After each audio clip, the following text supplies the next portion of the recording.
Bonjour Nancy. Bonjour. C'est la fin de semaine aujourd'hui, on est vendredi. On est vendredi, bientôt le week-end. Exactement. Alors, on continue de parler de management cette semaine, une thématique très large. Alors imaginons, moi personnellement Vincent, on me propose un poste de manager, je vais en entretien, alors on va me demander mes qualités, mes défauts. Quels sont les défauts que je dois éviter et quels sont ceux que je dois choisir? D'accord. Alors, effectivement, c'est une question qui revient souvent en entretien. Quelles sont vos qualités, quels sont vos défauts? Pas facile. Non, c'est pas facile. Donc, pour les défauts, on va éviter de citer ce qu'on appelle des défauts bateaux, genre perfectionniste, tenace, têtu, curieux, j'en passe.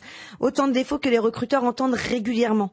Donc, si vous voulez les citer, trouvez des synonymes. Hein. On a une langue, la langue française est quand même chargée en nombre de mots, donc vous devriez trouver des synonymes.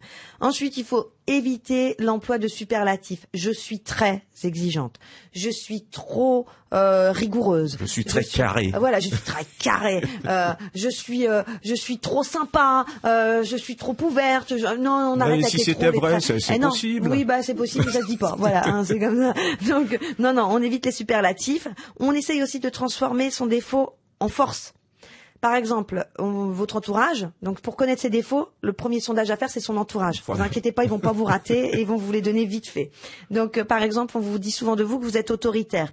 Eh ben, c'est pas un défaut, contrairement aussi à ce qu'on dit. C'est un défaut pour nos enfants, mais ça l'est pas pour un recruteur parce que ça veut dire aussi que vous êtes rigoureux, que vous êtes quelqu'un, effectivement, oui. Voilà, qui tient ses objectifs et qui va veiller à les atteindre.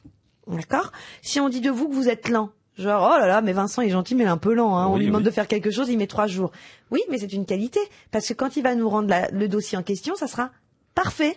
Il est pointilleux, il va essayer de soigner son travail, et il va essayer de rendre quelque chose qui frôle, d'après lui, la perfection. Donc au cours de l'entretien, on ne dit pas, écoutez, je suis lent, non, je suis pointilleux. Exactement, ça voilà. Notez que ça passe mieux. Ça passe mieux. Lent, on a tout de suite une image négative, l'escargot, voilà. Alors que pointilleux, ça fait quelque chose de plus sérieux, de plus précieux. Alors, autre défaut à éviter, Nancy. Voilà, donc on essaye d'adapter ces défauts au poste qu'on vise. Si on postule sur un poste d'hôtesse d'accueil, on va éviter de dire qu'on est timide et réservé. Voilà, ça va pas aller non plus. Si on postule aussi sur un poste de commercial, on va éviter de dire dans la conversation « j'aime pas rouler ». On va avoir un problème là aussi. Ou j'ai pas de permis, enfin voilà, ça c'est rédhibitoire. Voilà, faut quand même soigner un petit peu ses défauts et ses qualités en fonction du poste visé. Donc là aussi, j'entends déjà les auditeurs râler parce que ça veut dire que à chaque entretien, il faut travailler. Il faut adapter. Il faut adapter. Donc, et ne pas faire peur aux recruteurs également. Ah oui, alors il y en a qui nous font vraiment peur. Hein. Moi, j'ai une candidate récemment qui m'a dit « moi, dans 6 mois, j'aurais transformé mon patron dans le sens qui me convient ». Donc ça fait un peu peur. C'est-à-dire que cette personne, elle rentre dans l'entreprise pour tout révolutionner, pour remanier les gens. Mais non, mais c'est que ça fait un peu manipulateur. Oui. Ça fait un peu manipulateur, ça fait un peu je vais faire tout à ma sauce.